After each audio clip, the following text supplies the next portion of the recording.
Ranji trophy players हैं और मेरी शादी खुद एक क्रिकेटर से हुई है।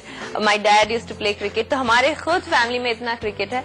बट आई थिंक, और शायद मैं अगर लड़का होती तो मैं भी क्रिकेट खेलती, किसे पता। बट तकदीर की बात होती है। एंड मुझे हमेशा से टेनिस बहुत अच्छा लगता था, फैमिली को भी अच्छा लगता था, पेरेंट्स को भी उन्होंने थोड़ा सा पुश किया। एंड आई न्यू कि मुझे इतने सारे स्पोर्ट्स में से टेनिस वाज माय फेवरेट। चलिए सानिया, पिछले 5 सालों की अगर हम बात करें, 5 सालों में 3 बार आपकी सर्जरी हो चुकी है, और ऐसे में आपको लग रहा है जो जिस स्पीड के साथ आपका कैरियर आगे जा रहा था उसमें थोड़ा सा कहीं स्पीड ब्रेकर का काम किया है इन इंजरीज ने? नहीं, डेफिनेटली इंजरी एक होती है और सर्जरी दूसरी। जब आप सर्जरी से वापस आते हैं तो बहुत मेहनत लगती है, ना सिर्फ फिजिकल मेहनत बट इमोशनल भी। आपको वापस से कॉन्फिडेंस बिल्ड करना पड़ता है, इमोशनली बिलीव करना पड़ता है कि मेरी बॉडी सस्टेन कर पाएगी। बहुत सारी ऐसी चीजें होती हैं। तो आई थिंक कि द फैक्ट कि मैं 8 साल से फॉर द लास्ट 8 years मैं टॉप 100 में फिनिश कर चुकी हूँ। And despite those surgeries, I think I take great pride in that, especially क्योंकि किसी ने no one's reached the top 100 in such a long time, or in women never. तो but I do think हाँ कि it's unfortunate कि मुझे 3 surgeries करनी पड़ी. They were all accidents and it happened. But today I'm in a space, मुझे 2010 में लगा था मेरा करियर खत्म हो गया है। जब मुझे टेनिस तो क्या, मुझे फोक भी उठाना, स्पून भी उठाना नहीं आ रहा था अपनी रिस्ट से। तो 5-6 महीने के बाद मैंने ऐसी आई ट्राइड प्लेइंग अगेन। तो अभी मैं जो भी उसके बाद आके ग्रैंड स्लैम जीतना, तो उसके बाद whatever I achieve now is a bonus for me, क्योंकि मेरे लिए मेरा करियर 2010 में मेरे दिमाग में खत्म हो गया था। But I am very grateful कि अभी भी after so many years I am able to sustain and play at the highest level in this sport. Sania, क्या आपको लग रहा है इन इंजरीज की वजह से आपको सिंगल्स छोड़ना पड़ा और डबल्स की तरफ ज्यादा कंसंट्रेट करना? डेफिनेटली इस साल से मिडिल ऑफ लास्ट ईयर से in fact I stop playing singles, क्योंकि जैसे आपने कहा 3 सर्जरीज के बाद बहुत मुश्किल होता है। And I was one of the few tennis players जो सिंगल्स डबल्स भी दोनों साथ खेल रही थी। एंड दोनों में मैं टॉप 30 सिंगल्स में थी और टॉप 20 डबल्स में। तो हर हफ्ते मेरे 10 मैचेस हो रहे थे, 8 मैचेस हो रहे थे।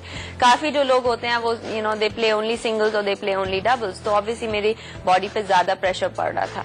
एंड सो आपको कभी कभी टफ डिसीजंस लेने पड़ते हैं इन लाइफ। आपको डिसाइड करना पड़ता है कि आपको टेनिस खेलना है 1 साल और मैं सिंगल शायद खेल पाती, या मुझे टेनिस खेलना है और कुछ साल।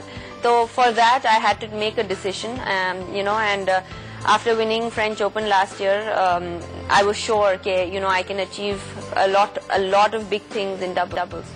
चलिए वापस कोर्ट पे चलते हैं सैनब। 10 साल जैसे कि हम बात कर रहे हैं और 20 साल जैसे कि आप कह रही हैं, बहुत लंबा सफर रहा है। इतने लंबे सफर में न सिर्फ आपने तमाम बड़ी उपलब्धियां हासिल की हैं, बल्कि लोगों के लिए एक रोल मॉडल बन के सामने आई। और अब हम कह सकते हैं कि आप सानिया मिर्जा बनिए, पहले ये कहा जाता था सुनील गावस्कर या सचिन तेंदुलकर बनिए। तो ये एक ऐसी अचीवमेंट है आपके पास जो शायद किसी भी टेनिस खिलाड़ी के पास नहीं है।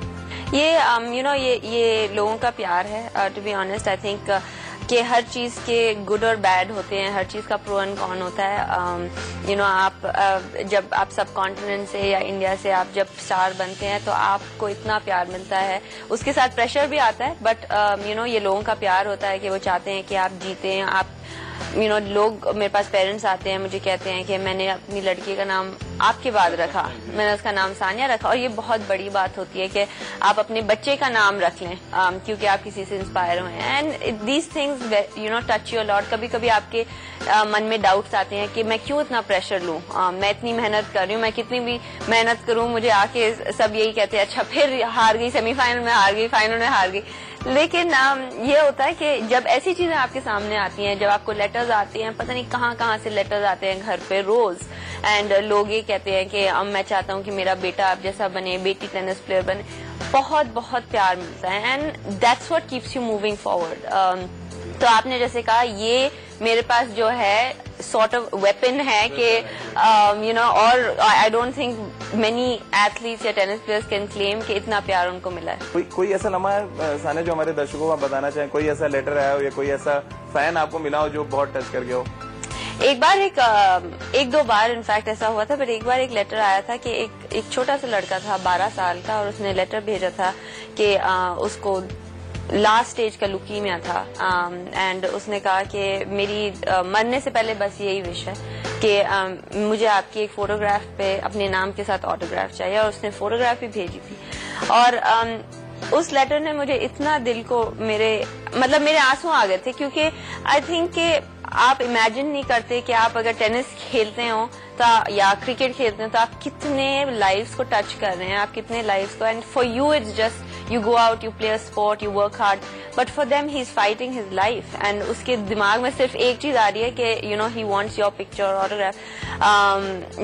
मैंने भेज तो दिया था, I hope it got there in time, or I hope he's healthy and he's fine now, but ऐसी चीजें बहुत होती हैं, and these are the things you live for, these are the things that makes India so special. I don't think काफी सारी countries में ऐसी चीजें होती होंगी, and this is why we are such an emotional country, and it makes us feel very proud of being an Indian, and makes me feel very proud कि I've been able to touch so many lives. वो match आज भी आपके जहन में होगा जब Australian open में सानिया मिर्जा ने कई बड़े मैचेस जीते थे सानिया, और वो एक ऐसा टूर्नामेंट था जो आज भी आपकी यादों में किसी कोने में जरूर बैठा होगा।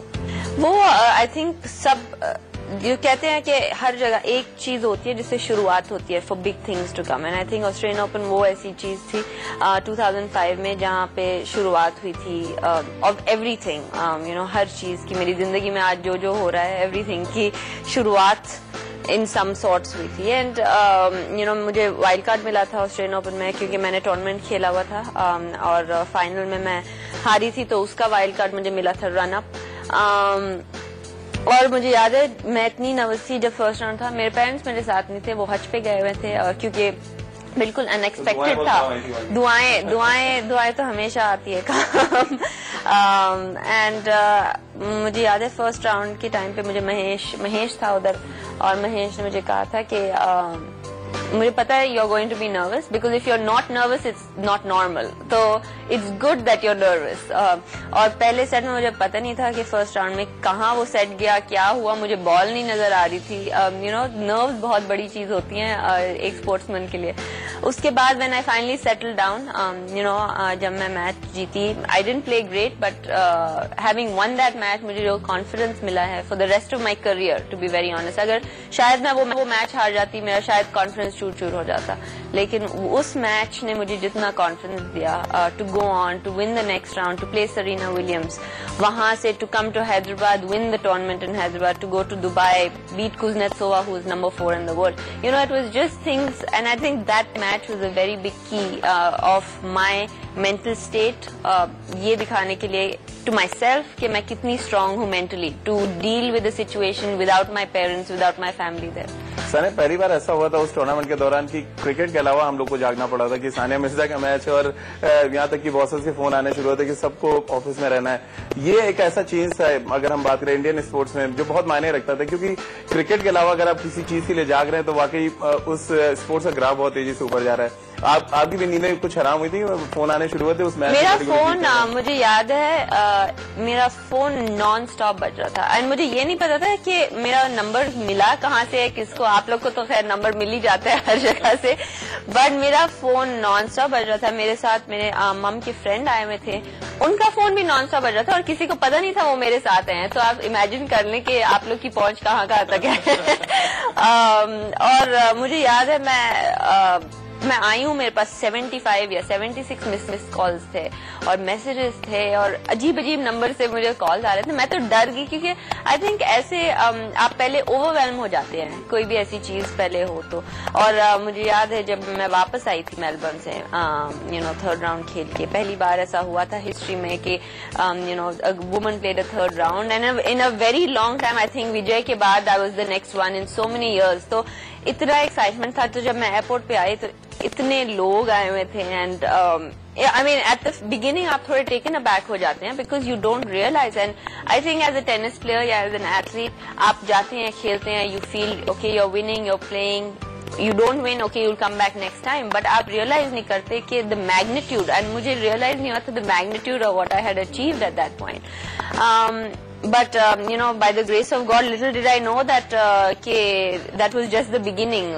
There were so many big things and coming ahead. And मैं हमेशा कहती हूँ कि I can't thank God enough I can't thank Allah enough for how much He has given me, and आपने जैसे कहा cricket crazy country में to stay up, notice a girl playing a sport like tennis where 200 countries are competing, and to actually say, I have a feeling that okay, she's there to stay, and she can beat the best in the world. And so I think that now when I look back, I understand the magnitude of it more than I did at that point. तो Melbourne से जब आप लौटी थी तो क्या मुश्किल था ज्यादा, कोर्ट में सेरेना विलियम्स की सर्विस फेस करना या कैमरे जो फ्लैश कर रहे थे लगातार एयरपोर्ट पे वो?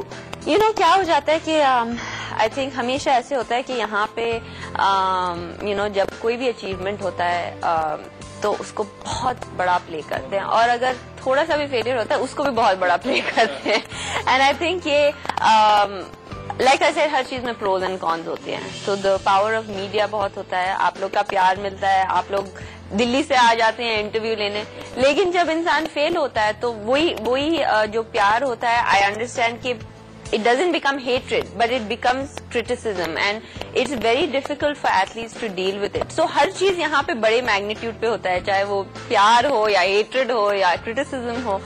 So there were many things as an 18-year-old I had to learn to deal with very clearly at that point. Of course मेरे family और मेरे friends मेरे साथ थे, which made it a lot easier. लेकिन having said that, for a girl suddenly who was just playing tennis till yesterday before she went to Australian Open, who came back and everyone wanted an interview, everyone wanted to sign, every endorser wanted to sign me. At one point we had 36, 37 endorsers waiting for a signing contract, and at that point I didn't understand कि ये क्या हो रहा है, and it was a very good feeling. आपको importance मिलता है, ऐसी चीजें होती हैं, but at the end of the day you just want to go out there and play, because that's the most important thing.